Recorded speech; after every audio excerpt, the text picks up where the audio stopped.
திருச்செந்தூர் கோயிலிலே வேளாடணும் சண்முகா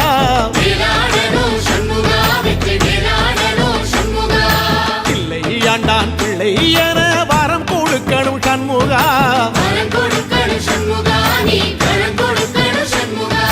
கண்ணுபடும்படி சண்முகா இந்த காலம் முழுவதும் சண்முகா உன்ன நினைக்கிற சண்முகா நல்ல செல்வம் பொழிக்கணும் சண்முகா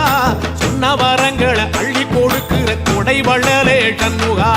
கோடி வணக்கம் சண்முகா பல கோடி வணக்கம் சண்முகா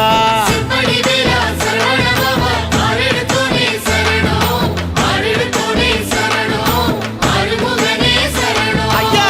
மருதமர சத்தியமாகோ அறுபடைய சண்முகா தங்கரதா ஏறி வந்து நீ எட்டி பாறையா சண்முகா